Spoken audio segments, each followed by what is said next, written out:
Emotions play a crucial role in our lives. Sometimes we speak of emotion as something that gets in our way, but emotions are actually key to our experience of being alive. Neuroscientists like Antonio Damasio are deepening our understanding of how emotions evolved to help us make sense of the world, adapt, and survive. Think about what your life would be without emotions like joy, admiration, awe, romance, among others.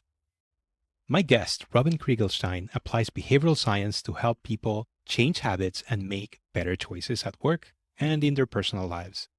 And he knows that emotions are a key element of achieving and sustaining behavioral change. In this episode, Robin and I discuss his journey into computer science and exploring the psychological impact technology has on people, how he applies behavioral design to drive better business outcomes, game based design, and the importance of connecting with people emotionally, why it's crucial to design for emotion, the importance of humility and awareness of our biases when problem solving, and the cognitive costs of restructuring organizations. Robin emphasizes that we can overcome the limitations of our cognitive biases while problem solving by taking an approach based on cycles of testing and iteration and making evidence based decisions. About our guest. Robin Krieglstein has been pioneering the application of behavioral science to design large scale positive behavior change programs for over 2 decades. Robin is the CEO and founder of Live Neuron Labs, a firm which specializes in behavior change for social good. Robin has designed dozens of behavior change solutions for leading brands, including Amazon, Under Armour, and the American Medical Association. You can read Robin's full bio in the episode description. I hope you enjoyed this conversation as much as I did. Robin, welcome to Making Business Art. It's so great to have you on here. Been looking forward to this for a long time. How are you doing? Fantastic. And thanks for having me on. It's such a pleasure. I'm very excited to talk with you. Yeah, we've been wanting to do this for a while. Yeah, absolutely. Robin, so let's kick off by just having you share where do you work and what do you get paid to do? Ah, interesting. Good question. Well, so I'm founder and CEO of Live Neuron Labs, which is behavioral design consultancy. And we consult with large brands, for profit, nonprofit, that are doing projects to help large numbers of people improve their behavior in some way. A lot of it is in health and fitness and wellness, but we also have quite a background in education and sustainability in areas like that. So that is, so we get paid to both to engage with these clients who have projects that they're working on, whether it's wearables or events or devices or campaigns, and go through their whatever their experience is and help them guide them in sort of a behavioral architecture, a design for how to get better outcomes and get people engaged in the beginning and sustainably engaged and getting them back when they leave and helping them continue on long term to get better outcomes in their lives. So we apply not only behavioral science and cognitive and social science and neuroscience and social work, like the sciences, but also a great deal of media. So we come from a background in pulling from cinema and creative writing and copywriting and theater, interactive theater, music and sound design, a lot of things like that. So, and we get paid for that, as well as having been in this so long, I've developed very tactical, very practical, systematic models for applying this. So we also do a lot of trainings and speaking, and that's a big mix of our offerings as well. Yep. Well, I know that the work that you do is super meaningful to you. So, just out of curiosity, let me just poke at this. Like, what are you finding most rewarding in your work lately? Oh, well, just in general, it's interesting with modern work, you're often alienated from the results of your work, right? The majority of the economy is a part of a larger piece that's building something that somebody far away from you end up using, especially when you're doing something that's going to affect so many millions of people. So and then we also designed this company as something we really look at it as behaviorally designing our own experience as collective working together to build something for the world. And also we apply the same thing for how we engage with our clients and also for how our clients can engage with their ultimate end users.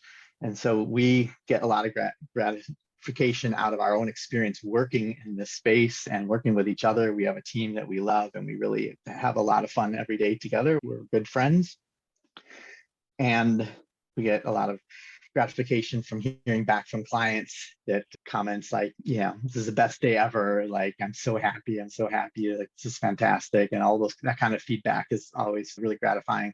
But we make a point also of reconnecting with the end user emotionally, like taking that time to recognize that there are millions of people out there whose lives we may never directly interact with and know the stories of, but that we've helped turn around chronic illnesses and help them feel better about themselves and exercise and get educated, and that there's a countless number of positive stories out there as a result of our work. And so I make a point of occasionally sort of trying to recall that and feel that, and as a group celebrate that.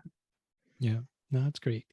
So I know that you're also a voraciously curious person and you've been exposed to many things. So before diving into some of the other things in the guts of live neuron labs that I want to chat about, just want to wind back the clock. And I always find it really interesting to kind of learn a little bit about people's origin stories and like early influences. So I know that in the 90s, you were drawn to work on with tech and the internet early on, but even before that, there was just a confluence of factors in your family that were at play that kind of lead you to that. So can you give us like the kind of the compressed version of early influences growing up, leading up to when you started to work on games and things in the 90s?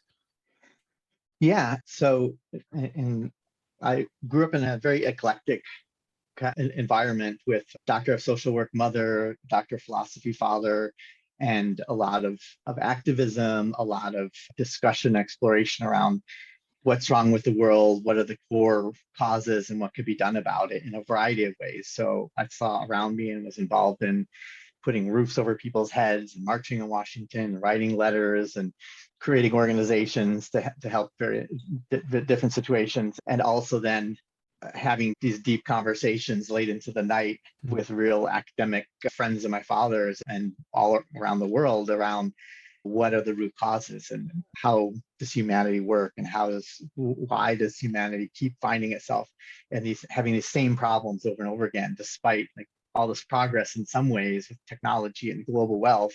And at the same time, you have seemingly entrenched problems of poverty and violence and many other factors.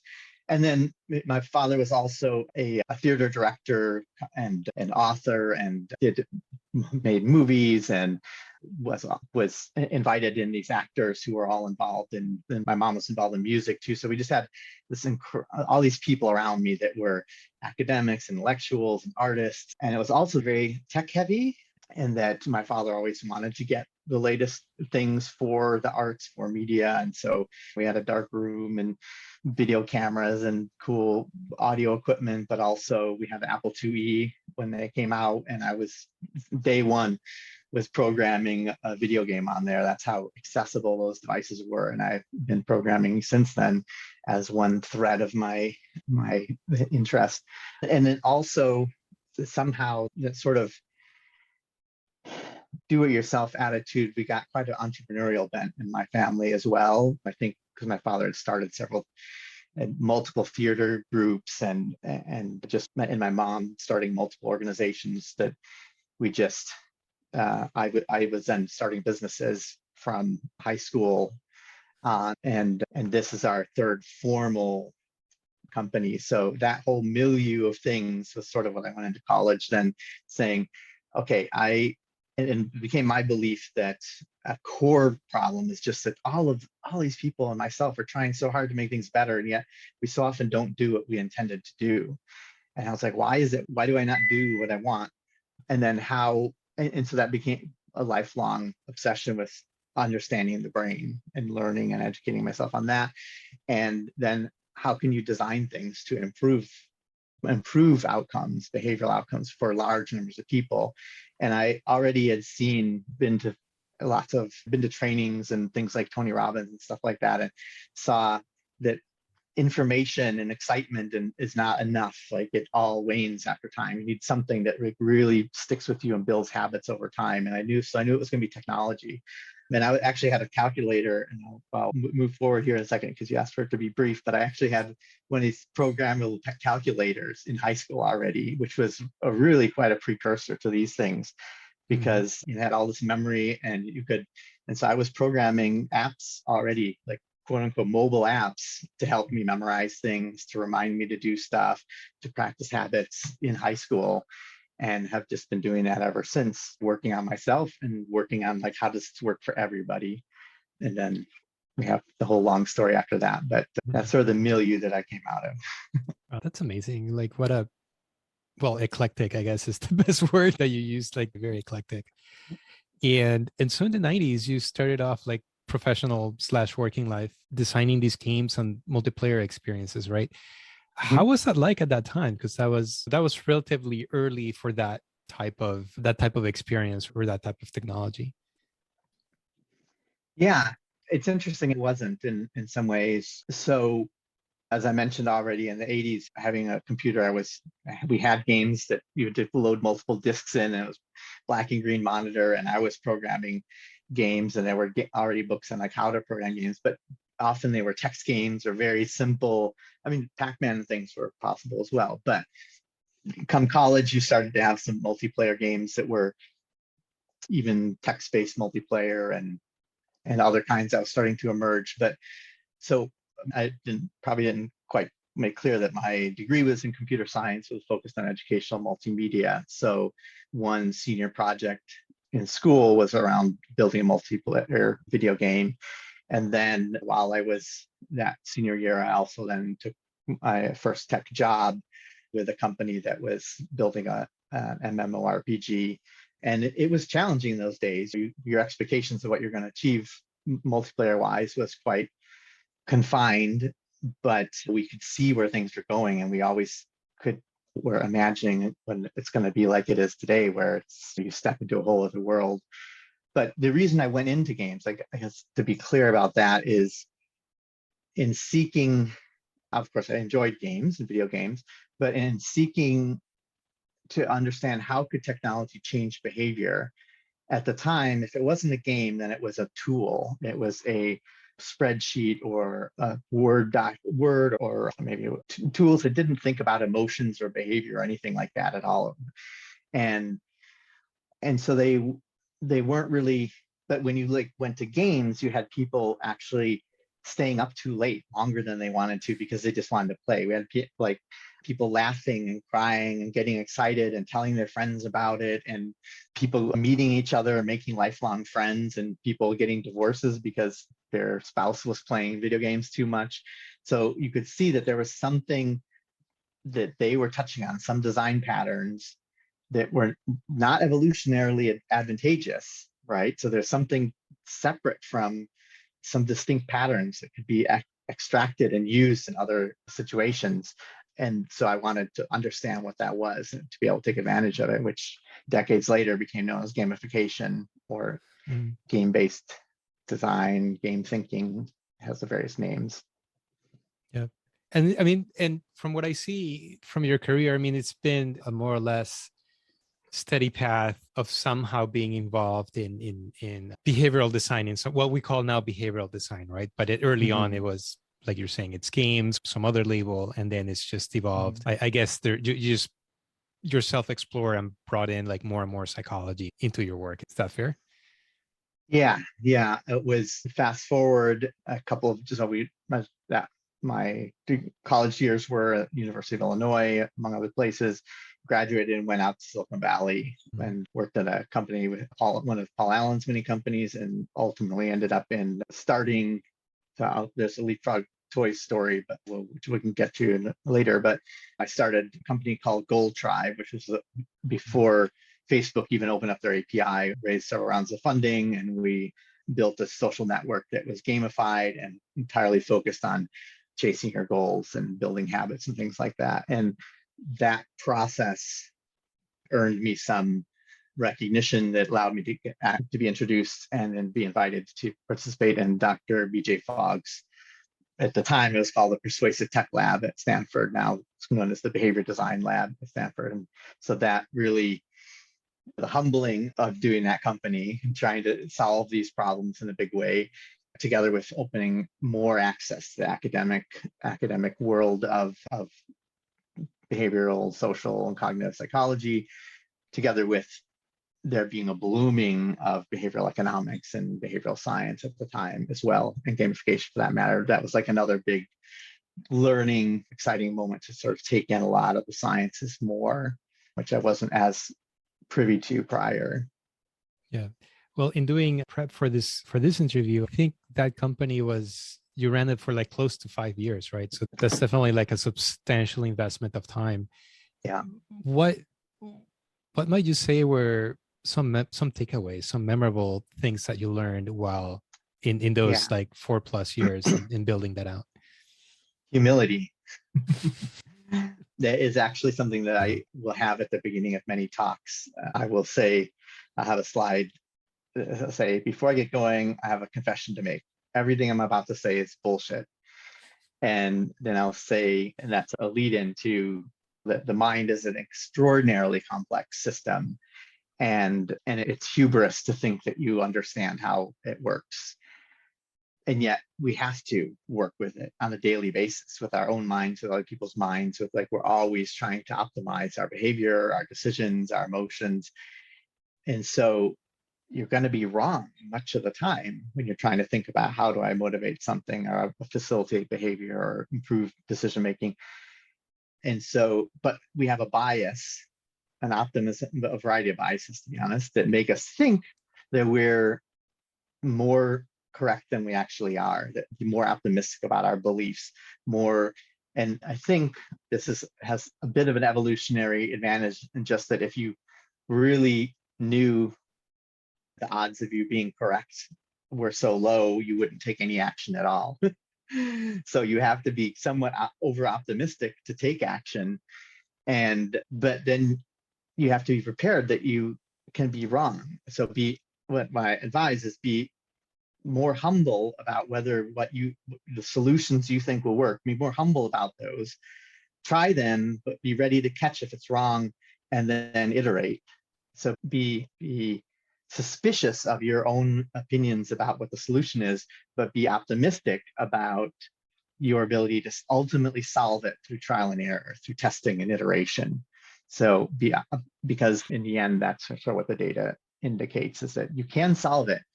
But what we see is over and over again, and myself included in many cases, it just feels like I know what people need. Like, it's so easy to give people advice, right? It's so everybody knows what everybody else needs, but not what they need. And then everybody doesn't take advice when it's given to them. So you have to have an idea, go for it, get action, get data, and then iterate as fast as you can until your runway is over. And that's the name of the game.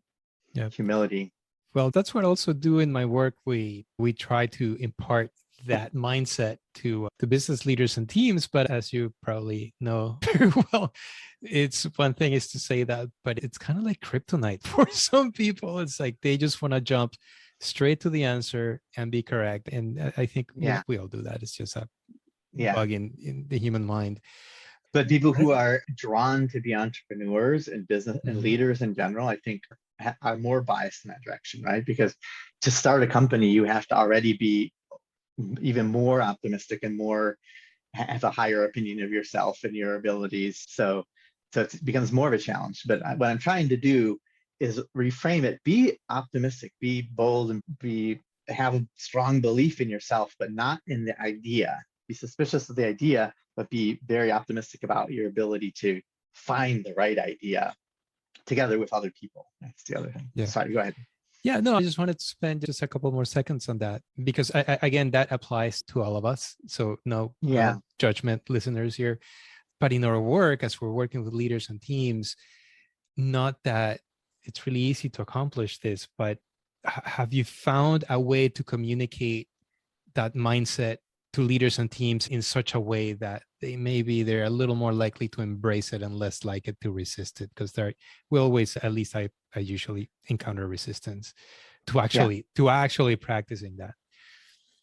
Yeah. So two thoughts to that. One is that I'm trying to provide a place for that optimism and that belief in that strong belief in self to live. And I'm trying to put that in that through iteration and teamwork, you can find the answer rather than that I already have the answer. And so I'm hope that's a sort of new thing I'm trying to do. And I'm curious to see how it works. But I think if we can reposition, it's not to say you should feel doubtful, but that instead feel doubtful of this thing you've been overly optimistic about and move that optimism over into we will figure it out.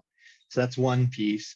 The other piece that I've been doing quite a bit longer that lands well is just in general, the behavioral design way of thinking is how can we get more specific about what we're asking people to do, right? So just general principles and things like that have their place, but ultimately, like what do you want them? How can they behave, or specifically, what can they do differently? And so one besides highly encouraging people to read up on lean design and lean iterative design and startups and business practices, to go into testing well, if you're not testing, test and early often. But the problem is that people go into testing with lots of biases as well. They're basically the tendency is to try to support your belief rather than to actually find out what needs to be improved. So what I like to tell people is instead of going with that natural bias towards looking for the data that's going to support you, switch to becoming an investigator, a detective, and assume that there are three critical flaws in your design that you're blind to right now. That there are three, and the three is arbitrary, but it just gives you some. If you find three, that's already a huge deal, right? And you're trying to find those. Be anxious about those being in there somewhere. And the point of the research is for you to find where those are. That's your win. It's like so your success isn't coming out. So you're switching what the goalpost is from, hey, I want to come out of here feeling this is great, to knowing it's not great. Sometimes I just have a slide that says you're wrong. Every system that there is has some key flaws to it. Like nothing lasts forever. So there's stuff to find that is hurting your effectiveness. And with 75, depending on who you look at and what metrics you use, it's like 75 to 95% of all human projects fail. Like all the incredible stuff we achieve is in the margins because we so often are failing. So by having that, the goal is to find those three flaws. I think that changes quite a bit how people approach their work. Yeah, that's fantastic. I need to remember to integrate that into what we do. I mean, there are times when just verbally, right, we invite people to rethink, like on like the failure porn, quote unquote, the fail fast. It's more like, hey, let's do experiments. Let's do a bunch of inexpensive learning experiments. But I really love the approach that you're sharing about it's kind of like the antidote in some way to hedging the confirmation bias of saying Right. there's at least three things that are not working here, and Right. let's focus our attention on that. And I think that's brilliant. Yeah. Yeah. Thank you. Great. Thank you. Yeah.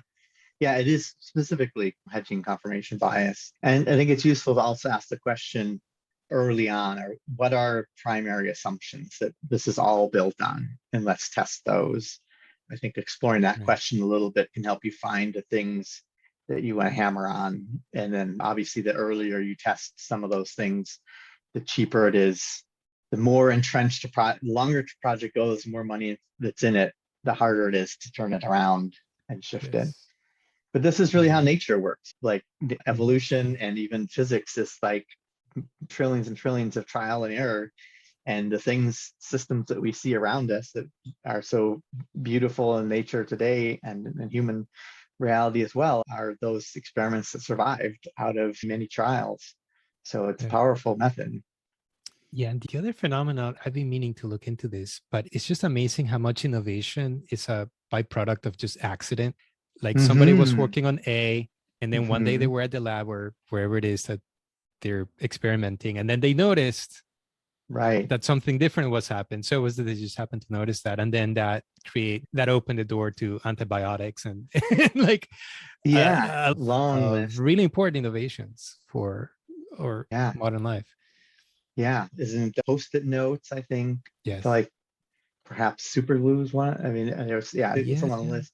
But, and so an area, so my father's philosophy, he's written 4 books on philosophy and with titles Okay. like Compassion or things like that. And he's always incorporated science into it. So it's really a philosophy or science based philosophy, or it has to fit with science. And chaos theory and systems and things like that are a big part of what he would delve into. And chaos theory has this idea of which systems do persist the longest. And it's those that are ordered on the edge of chaos. So they're not super Mhm. ordered, because that's and when you carry that over to human systems, that's like fascism, right? Authoritarianism. If it's all controlled very tightly, there's no room for flexibility and accidents, and the mistakes get punished. Whereas when you have a messy, does not always have to be a messy desk, but if you have a little, some wiggle room in there, but order enough that it's the system is healthy, right, and persists, but then no more than is necessary. Then there's room for people to admit to mistakes and have mistakes, and use those, explore them, and find out. And again, nature and evolution is out of what we call the system being disrupted by outside particles changing the DNA. Those are errors as well that are actually happy accidents. Yeah. Well, funny enough, I was discussing this with another guest who has a background in acting, and we were Mm, discussing what makes good acting or like really compelling, engaging acting or mm, some other forms of art. And I don't recall the what he said verbatim, but it was something to the effect of that it's like walking on the edge of a knife. Like there's a mhm, possibility of failure at any time, mhm, but you have to walk that edge to create something mhm, really good. And then what you're sharing, mm. it's kind of like overlaps with, at least to me, Yeah, no, with that perspective. that really does. In fact, my father's theater group, in the way he produced shows and theater, and he learned this out of the socialist theater group in Frankfurt in the 60s that he was director of. No two shows were the same. So Mhm. they would, one, involve people off the street in the making of the show in the first place. So there's like an outside chaotic element. What's important to you? How do you see society needing to change? What can we improve? What do you like about this play? But every show then, at the end, instead of having everybody file out, they would actually, all the actors would come on stage and sit around with the audience who wanted to stay and discuss, like, what did it mean to you? How did it land? How do you think it'll affect you? What could be improved? And the next show was different. So the kind of the chaos of all, it was a living, breathing thing rather than like a seeking of the perfection as like from outside Plato's cave or something. But that I want to add one more piece to it that's just been interesting to me lately is I just heard a talk where they were describing the value of constraints, and just the way, I mean, we've all heard that in a way, but it landed on me quite profoundly, and it's sort of rippling through all these different areas of life. But what we're talking about here is recognizing, oh, the show tonight, like the AC's not working, or there's a reviewer in the audience, or we have a boisterous audience member, or somebody's sick and an understudy has to step in, or, and instead of looking at that as a problem, like, oh, great, now the perfection can't be achieved, we can't do this. Instead, it's like accepting that. It's almost like a mindful absorbing that as an opportunity is suddenly a really interesting perspective shift that I'm finding quite interesting to explore lately. Yeah. So I just want to go back to the time that you spent at Stanford with BJ Fogg. And before we jump into that, can you just, for the audience, can you just explain who BJ Fogg is and what he does at Stanford? Yeah. So Dr. BJ Fogg is a researcher. He's a behavioral scientist who has specialized in systematizing how to improve and change behavior for the better. And he's developed some models that are very practical, the most famous of which is the fog behavior model, which is I just recently changed names. BMAT was what I'm most familiar with, is that behavior comes from MAT, motivation, ability, and trigger. And when all three of those things have to be present in sufficient amounts for a behavior to happen. But if they are sufficient, then the behavior will happen. So it gives you a tool to diagnose the situation and figure out why it's not happening. So he was called by Fortune magazine one of the gurus you should be studying. It is just quite famous in the field, and really started out one of the earliest. He had a book out, Persuasive Psychology, and very early on, and was just one of the early voices in both how to design to improve and change behavior, but also raising the flag around the dangers of that being done against people's will and what to do about that.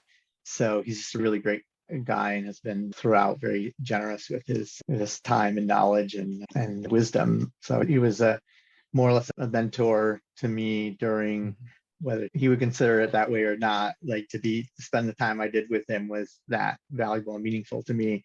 I was a guest researcher. So to be clear, like unless you're a Stanford student or faculty, you can't really be in the lab per se. I was a guest researcher. And so I participated on a weekly basis for a number of years actually, and worked through a lot of some of the exciting things that he was working on, including the behavior wizard and tiny habits and things like that. So yeah, just a really great guy. What were some of your takeaways, or what did you learn while you spent time there? So I learned that you could provide a systematized approach. I think one of the advantages, he's very grounded in Silicon Valley. And so the gap between academia and industry is much thinner at Stanford than it is in many other places. And so often the problem has been that there were great insights in the literature, but it wasn't accessible in any practical way for people working on building real world solutions. And that's true, I think, even if an academic comes onto the team, because they still have a lot to learn about closing the gap between those two spaces. And I think BJ was working and interacting with enough companies and startups to be thinking about, how do I make this practical and fast enough? How do I strip it down to the core and make it step by step so that a team that's working fast and iterating can actually use this in the real world? And I think that has now been replicated in a lot of different ways, including in my own system is also systematic. But I think he was paving the way and how to do that and ways of doing that. And also, I mean, so there's many things, many details of approaches. Yeah, I could go on, but major lessons. It's a lot of specifics about what influences behavior and the different sources to go into, William James, and that I wasn't referencing prior to that. Yeah. And so he reinforced, I, of course, was all about doing this to make the world a better place, but he also really reinforced, I saw in him, challenges he had and the commitment he had, and people trying to twist his words and having to figure out how to deal with that. And that how he approached becoming more famous, and how he approached people trying to misuse his materials, and how he approached encouraging and nurturing and mentoring, because he mentored everybody in the lab. He was very interested and really committed to everybody's success. And I've tried to do that with the people I mentor now. It's a lot of that's reflected that I learned from him about how to encourage and facilitate and help people see their path forward to a bigger future, which Yeah. I very much enjoy doing. Great. So let's jump forward to present day and let's talk about neuron labs and where do we want to go here? I'm curious about your reading on the challenges that you see organizations facing right now. Yeah. Tell me about like what comes up for you when I ask you that question, like what comes to mind? Yeah. So it depends on one can look at it both in terms of very much right now during the pandemic or the tail of the pandemic and the political climate that we're in and all that, the mass resignations that are going on and all that. But I think first, and maybe more importantly, is even broader than that, is that the like many of the problems that we have as humans, so we're optimized evolutionarily and on the savannah for particular types of problems and particular challenges and opportunities. And humans, through the power of being able to socially collaborate with knowledge and activity, we've dominated the hunter-gatherer world game. We dominated the farming game. We dominated the industrial game in some ways, although that was particularly the last two introduced some significant problems in the process.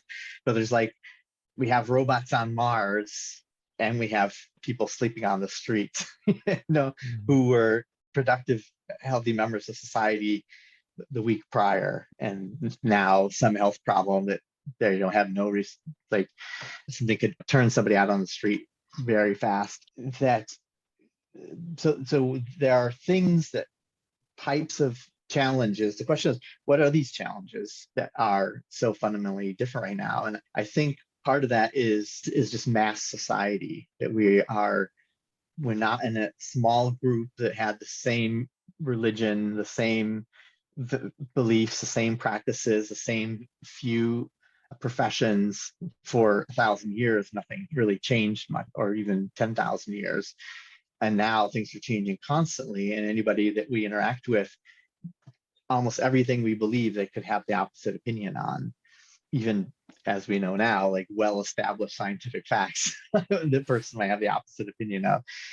And we're working together in groups that are much larger than we ever have. Those groups are virtual, so they're separated. They're separated by time and space, but also by culture and country and media landscape, all kinds of things. And on top of that, we're doing projects that are much more complex and much more speculative than the things that sustained us during our evolutionary prime time. Those are the challenges we're trying to solve for. And so how does a company build a culture that is mutually supportive when it's so diverse, and facilitate communication? Human communication is very sketchy. It's like an amazing leap over what animals are capable of doing, but it's very poor compared to how two robots can pass across how to do something to each other, which is bit for bit exactly the same thing, whereas humans have words that mean 12, have many different meanings. So managing that communication and then you have all these faults, all these biases and things in our thinking that interject noise into the system on top of it. So we are frustrated and emotionally challenged by all these little things that the company needs to try to provide some resilience for. That's all very challenging. And I think it has actually project and team management because I've run many teams and companies, and now doing it also as nonprofit. We didn't mention I was recently elected president of the Action Design Network, which is the global organization, the largest global organization of people interested in designing for behavior change. So once again, thinking about how do I manage large numbers of people, it's an unsolved problem. And there was a time when I was looking to take a job and looking at a lot of large companies, because most of my life had been in startups of various sizes. And I thought, there's got to be some large corporation that has it figured out, that, as I like to say, has their shit together, right? And I found, and now as and part of Live Neuron Labs is being able to see inside a lot of large companies and organizations as well. And I haven't found anybody that does have together. So I think it's just a human challenge Yeah. to do that. And I'm hearing from different colleagues from different pockets of industry that it seems like reorganization is happening very frequently across many Honestly, companies. oh my gosh, Do that's you have interesting any you should thoughts say on that. that? Like what they're trying to do and why we keep reorganizing? I would 100% agree with that. In fact, we've had multiple projects that and clients that got really screwed up because of massive reorg. It's like a continuous thing going on. And but I don't have a lot of direct data on or direct even personal stories about why it's I'm usually hearing from people who are suffering under the reorg. But Right. it is, I think it's in some ways they're being forced to reorg, not forced, take that back. Everything else in society is shifting around. They're having to deal with so many people remote, a lot of companies are under a lot of stress, and they're looking around for what solutions, what they should do. And I guess, and I wonder if new management, if that often feels like a way of demonstrating that they're like cleaning house or sweeping, making sweeping changes by reorging everything.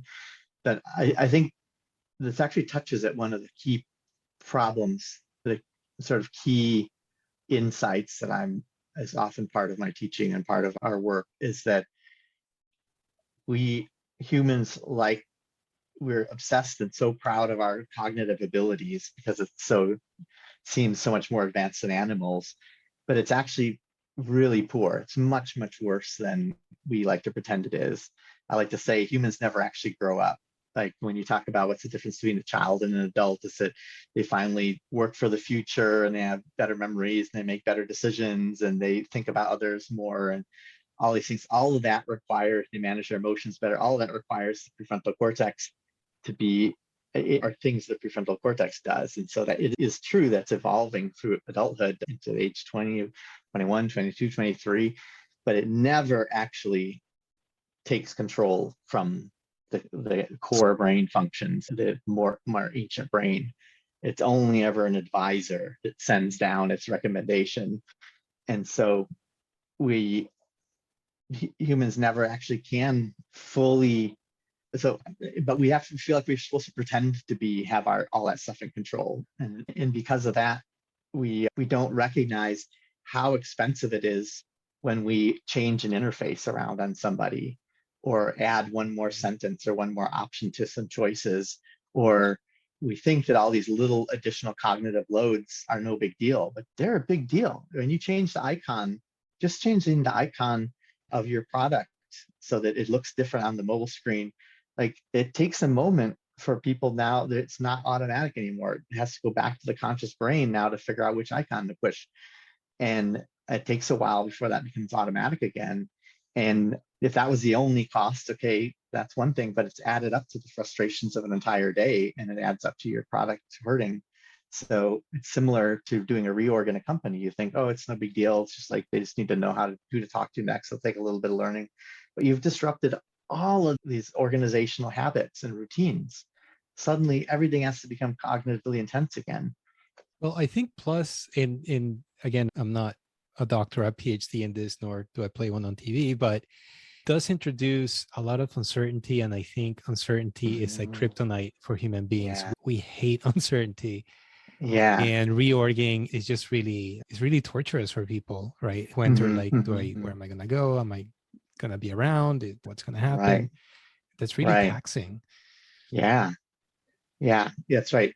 I mean, that I spoke about the cognitive impact, but the emotional impact is tremendous too. The uncertainty of what's going to happen. And it's often done very poorly because it's very hard to reorg an entire organization. I'm not sure why they always want to do it all at once, except I guess the pieces all need to fit. But we've experienced multiple companies where people don't know for 6 months who they're going to report to or who reports to them because it's still being figured out. They don't know what their responsibilities are. And that's exactly the uncertainty. Is like, am I going to end up being fired because I didn't do the job that I didn't know that I was supposed to do?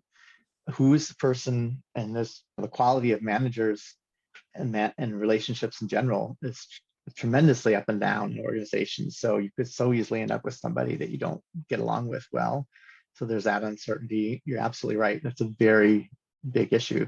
And that's all then emotional and cognitive low energy and capacity that's not going into producing whatever the company's trying to produce.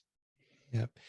So just to clarify about live neuron labs, just for the audience. So lately, Mhm. have you been helping organizations with projects that face customers, like customer facing projects, or is it more projects for internal employee experience, or We both? do we do both, but mostly we've been doing client facing.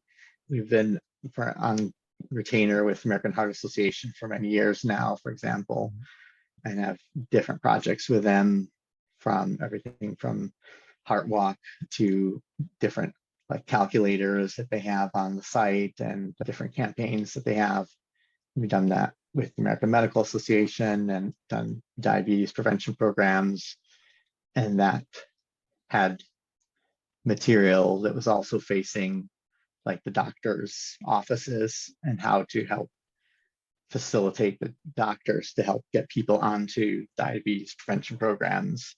So you're looking at the flow that a patient who's coming through, discovering they have diabetes, talking with a doctor, how do you, where and there can you interject and make sure that they end up taking advantage of what now is free from the state and available. Millions are being poured into this program. So how do we get people into it? And yeah, things like that.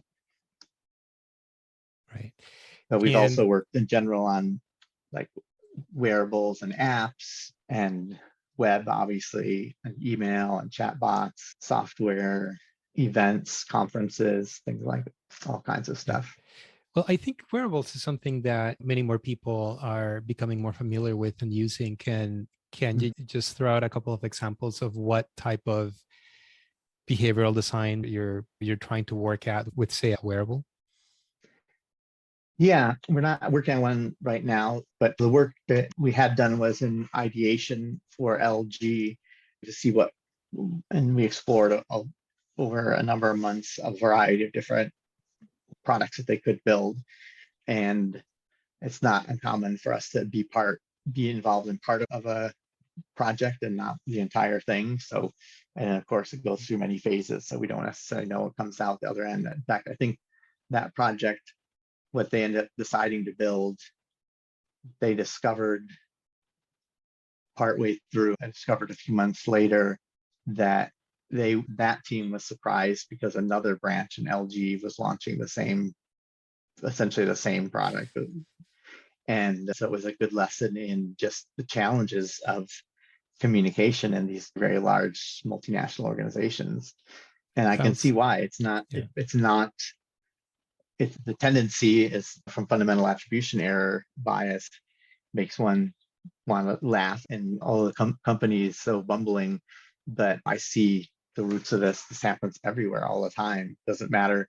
People like to say, oh, government's so inefficient. Well, they haven't spent much time in industry honestly looking at where money and time is going. Or and now people say the Yeah. same thing about nonprofits. Like, it's happening everywhere. There are large numbers of people doing stuff. Military, yeah. Yeah, like that's a pet peeve of mine when there's this narrative about how efficient business is. And sometimes when I have interactions or I work with nonprofits, I acknowledge that we all need more business discipline, starting Mhm. with business. Because Yeah. business. So, I mean, there's just a Yeah. story somebody, an acquaintance told me some years back, and he works for like a very large consulting firm that has a three-letter acronym, and I'll just leave it at that. But at Hmm. some point, he had asked for a 30-minute meeting for some minor thing just to move something along. Yeah. And that 30-minute meeting, it took 90 days to schedule. And Yeah. multiple people got involved, at least a dozen. I forget the exact number. And then at one point, the agenda for the 30-minute meeting was 30 pages. Wow. and it was just like ridiculous. He finally got his meeting, but it was what you can imagine, right? Yeah. Following what I just said. So yeah, there's just tremendous wastes in business. I wish there was just more self-awareness and just honesty and candor in just discussing those things, and But just there's really working at the problems instead of trying to hide from the problems and trying to look good. But anyway, it's and soapbox. yeah, and so it's a really good point, and that really gets at one of the other problems is, as I was starting to allude to earlier, is because there are so many errors, like with our so many errors in the way we perceive the world and what's happening and the narratives that we create about it, that we introduce so much conflict that doesn't need to be there, and we make things personal that were just mistakes. And we somehow, and I think it's like not really productive to think about blame or good and evil, or who, it's a systems issue. If somebody's having trouble remembering something, shaming and guilting them, the data shows does makes it worse. It doesn't make it better. The conversation to have is not how bad they are, but instead like, okay, what can you do next time, very dispassionately. And if we did this at Leapfrog in the feedback on our products, even for adults, it's like, if there's a mistake, you like, if someone does something good, you give this emotional feedback with the sound effects and the audio and say, great job or whatever.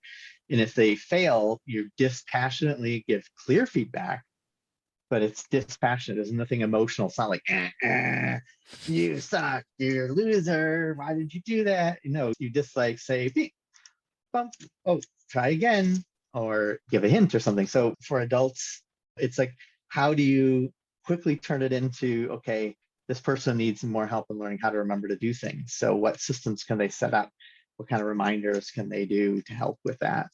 And yeah, so so because we're not intuitively aware that there's like this noise between our communication with others, and we instead go quicker to judging their character, then it makes it harder for people to be honest. Because if they do honestly give feedback, I know a situation going on right now in a different scenario where the person doesn't know whether they can give honest feedback about something, because they're pretty sure the other person, like, even though they want to try and deliver it in a very friendly way, and they know they can, there's a good chance that it could break the friendship long term by not being taken well.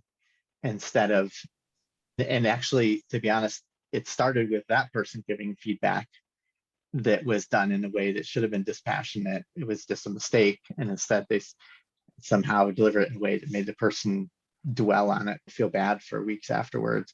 So that's social intelligence. It's almost like a new level which we need to get to as a species, that to be able to honestly communicate. But I think that dishonesty is where most organizations end up going to die. Like, you just see that the breakdown in honesty is a vast problem, and it gets to be where the CEO and the management has no idea what's going on in the company, because there's multiple levels of dishonesty going up the ladder now. So that's one of the big categories we need to improve on. Yeah. I just wanted to go back to something you were sharing earlier. You were talking about us growing up, right? But never really fully growing up, Yeah. and how there's this frontal part of the brain that does like the judging and analysis and like grown up stuff. But Mm-hmm. there's, evolutionarily speaking, there's the older part of the brain, the emotional part of the brain, among other things. Mm-hmm. And I know that you and I are very curious about designing for emotion. Yeah. And then you were touching on You have to.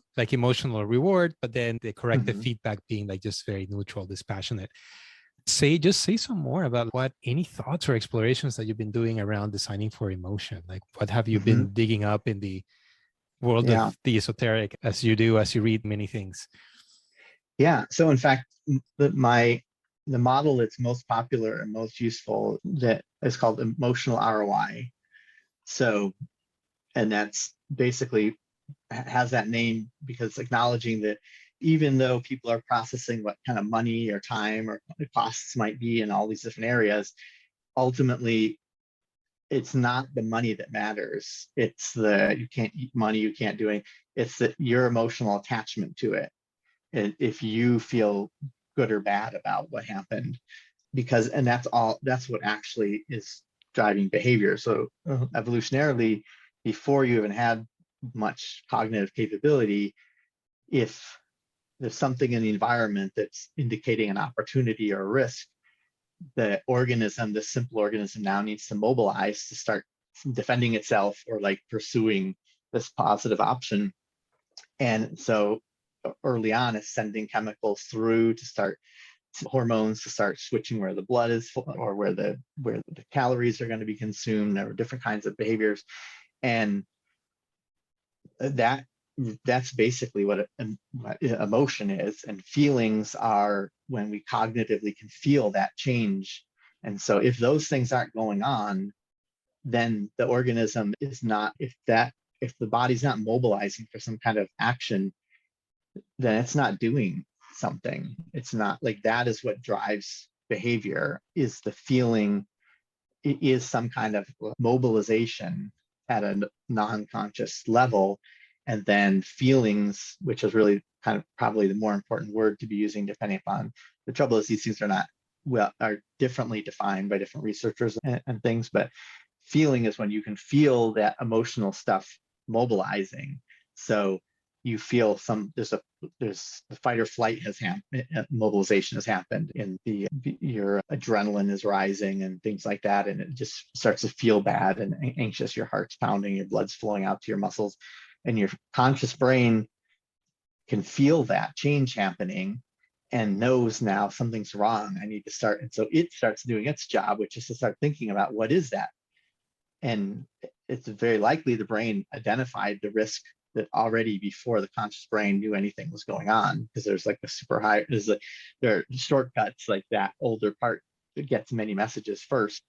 And then the cognitive brain is like now doing its work, trying to process what it is and trying to see, is it real or not?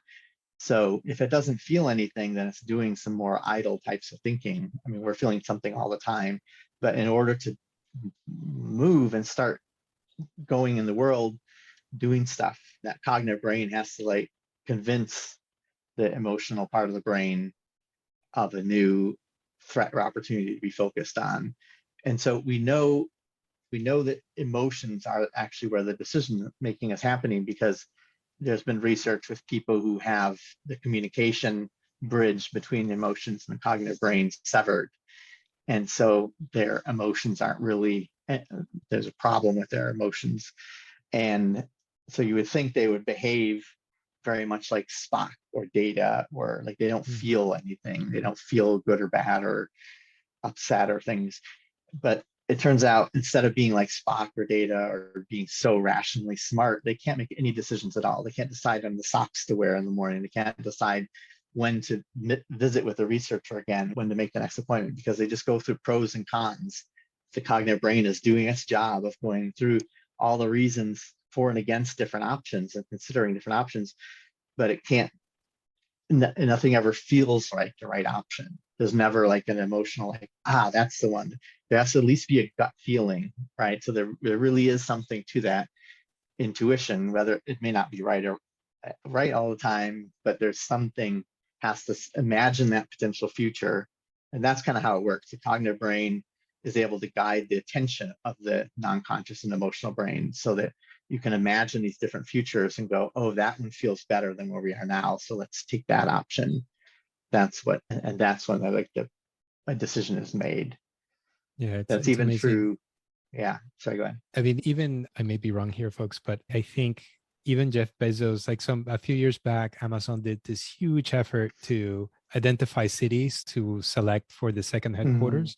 And I live in Miami. Miami, of course, was trying to, position it. And you're Austin in too. Austin. You're yeah, right. So it was like a beauty pageant type Yeah, of approach that Amazon took. And I think at the end, when they selected New York or Virginia, whichever one it was, I think he said like it boiled down to a gut decision, right? Like you went through all yeah, of that, yeah, and I think if you, I mean, when I speak with leaders, if they're kind of being real frank, they'll kind of admit to, like, at the end, there's a yeah. gut element that plays a strong role. I would say it's So, always that it has to be a good decision in the end. It has to mm, feel good. Otherwise, it's hard to actually move in that direction. yeah. So, in the interest of time, because we're coming up on Mhm. time, and we have to do a lightning round before I let you go. But Uh-huh. Uh-oh. the name of this project is, and we've been talking about emotions. The name of this project Yeah. is Making Business Art. I'm just Mhm. curious, like, what comes up for you when you hear that phrase? Yeah. So that's lots of things. And we kind of could have kept working through that. Okay, everything is emotional. So then how do you design to emotions? And that's why we absorb from so many different media and think about whenever I watch a movie or read a book, Mm, or I'm always thinking about, oh, that this element or that element had this effect on how it felt. And I have a whole talk that I do about we can't just build tools. Like there's tools that are designed to have some practical outcome, and there's toys that are they have no evolutionary advantage, but just or seemingly no evolutionary advantages, but just feel good. They sort of take advantage of the gaps, these toys and games. And I say we have to do what we did at Leapfrog, which is it has to be a tool and a toy. Everybody, all business is show business. Like unless you're designing to the emotions, like if you build something practical, but it doesn't meet the emotional need. So somebody goes in a store and says, I need a hammer, or let's say I need a drill. They don't need a drill, but they're after there was an emotional need first. And let's say like they needed to fix something so their wife stopped asking them to fix it, or so that it stopped squeaking and bothering them, or they have a creative project and they want that they're feeling bored and they want to do this project to feel better. So there's always an emotional reason that somebody wants a product or service. And then and so they go buy that drill. And if the drill actually solves the practical problem, like it does make the door stop squeaking, or it does allow them to build this creative project or whatever, but it doesn't meet the emotional one, then it's failed as a product. People are they're not going to brag about it. They're not going to they may return it. They're not going to lots of other people aren't going to buy it. It's not going to be rated well. It has to also feel good and scratch that at least scratch that emotional itch at the end. And so that's ultimately I encourage is everything you're doing, whether it's inside your company, outside your company, whether it's product or business to business work that you're doing, if writing an email, what is the emotional impact of what you're doing? And is it making people, is it training their emotional brains to want to interact with you more? Or is it making them feel like they want to minimize their interactions with you? yeah, no, for sure. Even again, I have a background in anthropology, and I just like to Mm-hmm. ask people questions and just see what comes Mm-hmm. back. And now and then, I'm just out of curiosity, ask people about like, hey, what's a pair of shoes that's really meaningful to you, or that you really like, or that you paid extra money for? And particularly with Wow. women, what comes back are, it's language around a lot of feelings. Like I feel tall, I feel confident, I feel Mm-hmm. powerful. I wear Oh these yeah. shoes to like job interviews or like to certain things, Mm-hmm. and so much emotion around something that's just really for, I mean, technically, if you're just 100% just utilitarian, it's just to protect our feet. Right. Yeah. But yet there's all that stuff around it, Yeah. right? I like to use high heels as an example because Yeah. utilitarian wise, the heels originally heels were made to help for the horseback riding on menswear, actually Yeah. men's shoes to keep it from slipping on the. But the now the heels are as impractical as they can be in many cases, and so you're like, this clearly the goal is not utilitarian; it's social and emotional, right? And same thing with how open-toed they are, things that you're basically exposed to risk that you could easily be protected Yeah. from. So Yeah. totally. And if, let's see, if you're up for the challenge of channeling your dad, who has a background in theater and bringing Mhm. emotion and connection and communication to people, you think he might react to this phrase of making business hard? What are a couple of thoughts that he might have on that? Yeah, well, I think he would love it. He'd be all for it. What would he advise for it? Well, I think he would say to embrace the chaos, leave Mm, room for experimentation and for people to break the rules to try to find something that works better. He would probably agree with Tom Peters about hire crazy people sometimes, just to make room for, bring a little chaos into it, and to that art, for him, art was, it can be anything. There's room for art to not have a purpose, but the majority of his art was around trying to help people understand each other and have compassion for each other, to see things from the other person's perspective. And so, in a way, you can be an artist that's entirely self-indulgent, and I don't think he would say that's not art, but he would be very interested in the kind of art that is where you are working hard to get out of your model of the world and go into the eyes of the audience and look back and see what it is that you're presenting. And so perspectivism is his philosophical school is called perspectivism, or transcendental perspectivism. And it's about being able to step outside of your own perspective on the world and see and feel what it's like from the other side of the table. So to be an artist in many ways is to do that, is to be thinking about, when it's challenging for many artists, it's challenging for humans, but we have the capacity to do that, some people more than others. And it's a fascinating thing, because you're actually building a different model of the universe for other people, knowing that these things are important to them, these things they're afraid of and or they love, that don't match up with yours. So it's incredible that our brains can do that at all, that we do that quite a bit. And the modern world is very demanding in that regard, because boy, are there a lot of really diverse beliefs and practices and things in the world. Just raising a son and him going to a friend's house or something, so many things can be different. Yeah. I mean, yet one of the questions I asked myself related to this project is, well, what if going to work felt even a little bit more like art that we experience in community, like theater or a great movie or a live band or even food? What if it could just feel a little bit like going to the concert of your favorite band? Like that feeling is really amazing. And it is. I just wonder, the interesting thing is, for me, is I observe, you know what, I need to reach out to Kevin Brilliant. I really want to talk to him, because he specializes in fandom. And I think about fandom and how there's like fan fiction. So there's people who are very passionate, working for free, applying the tools of still good storytelling, like all the things that make art of that type effective. Right. But it's free, right? It's just, nobody gets paid. It's just pure passion. And there's this community around fill in the blank, whether it's like Star Wars or Tolkien or some video game. And that to me is just that's something I need to find some people to speak with, to enlighten me more on that topic, because it's still quote unquote work. Right. You're creating books and whatnot, and visual art. But the majority of work and culture is not actually part of the economy. That's something that's been pointed out. That there's someone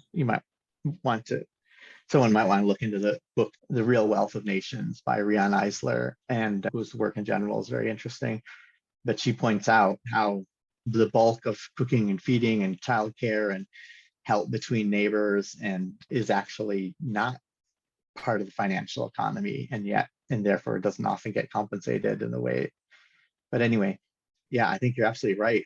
You spark the thinking about work being, I like that what you pointed out about not work being art isn't just about you being the artist, it's the other way around as well. And what's powerful about that, there's a number of things that are just like very excitedly sparking in my head, is because it helps to sort of get in touch with your observer, instead of and the kind of mindfulness practices and things, like not being just connected to your ego and yourself and what's happening to you, but to step back a level and think of it as part of a storyline. And in fact, there's many who would argue this is a video game, that's a simulation that somebody's living through anyway, and we're meant to enjoy it. And part of the enjoyment is that, because when you go through movies or video games or things like that, I played one of the most amazing video games recently, Red Dead Redemption, which many consider one of the best video games ever. Yet the hero is sick and ends up, well, I don't want to spoil it, but is like really sick, like for much of the game. And so bad things happen in art, right? But somehow we choose to go see and participate in them anyway. And so somehow by having that, like if you treat it as art and say you can kind of try and draw the lessons out of it, it's a better place to view what's happening to you than to like feel the pain and failure through your ego. Instead, by having it one step removed is really actually quite a powerful, like let's put it in a frame and put it up on the movie screen and say, if this was a movie, how would the hero treat this tragic situation that just happened, or this. Yeah. So there's a lot of interesting stuff to mine that way too. Yeah, I mean, it's even like if you're flipping through Netflix or some movie service that you have, is we get to pick through this menu of emotions. I don't like Mm, consuming horror, but some people really like to get scared, right? yeah. People like my girlfriend, she loves to watch romantic comedies and things that are drama where she'll cry and they're Yeah. sad. I stay away from that myself. And then there's me, like I love like magic and adventure and fantasy, and that's kind of where I usually get my escape Right. And and yet there's then still physical excitement. danger and stuff, right? Yeah. I mean, it's so many emotional notes that we pick from art depending on what we like and what we want to experience. It's also amazing to me as we have this conversation, we, meaning we, us, the worldly, we have conversations about things being so polarized. But yeah, sometimes I'm so surprised that there are bands, there's like salsa bands that are like Hmm. huge in Japan. And for me, it's Yeah. like, what is happening? So you'll Yeah. see like just musicians have a lot of success in countries where it's a different language, different culture, and somehow the music just touches people. Mhm. And they manage to have this just worldwide network of fans. And that to me, it's amazing, like the cohesive power that Yeah. some artists can have. Yeah. So I don't know, lots of things to explore in this Yeah. project. Yeah. Yeah. No, I love that you touched on stage performances and music. Mm. Just love, I can't really get through a day without having music on a lot, but I love to actually watch concerts and things like that and see the techniques they use to engage the audience, to rile them up, and look at that and look at street performers. What do they do that Yes. gets that? Because you're also spontaneously building a community out of random people who didn't know each other before, which is something that as designers we're having to do on the internet all the time. If there's any social element at all, it's a spontaneous community. And so I'm fascinated by festivals and social movements, and even how the military brings people in and creates like a community out of them, out of nowhere. And how does it, the times it works, times it fails, all like I watch everything and love to see like what are the little tools, the little things that are happening that work and don't work to bring the best out of people. Absolutely.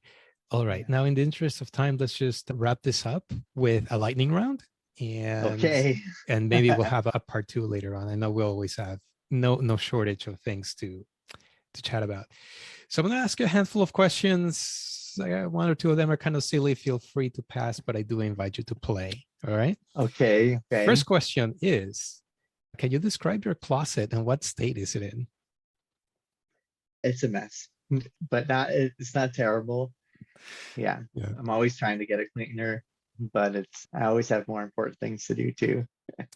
There you go. Well, our brains think alike. I'll just leave Oh, it yeah. at that. So next question. What's the last piece of media that you loved? And that could be a book or a movie, podcast, or anything else. That video game I mentioned, Red Dead Redemption 2, I cannot say enough about it. It's hard for people to understand what video games can offer, because if you don't play, you have quite a learning curve to get into them. And then you have like this whole length of experience. But the things they accomplish to bring you into a world and feel things, it's nothing like what you think of a video game as. So it's just very emotional, amazing storytelling. Yeah. That's amazing. I had to stop myself playing video games when I was a teen. And I'm just Yeah. scared of video games because if I start playing, I know I'll never come back. I similarly had to stop and started again when my son could start playing video games, Yeah, so it could make it family time. But that now it's not always possible. So, I know. They're super good.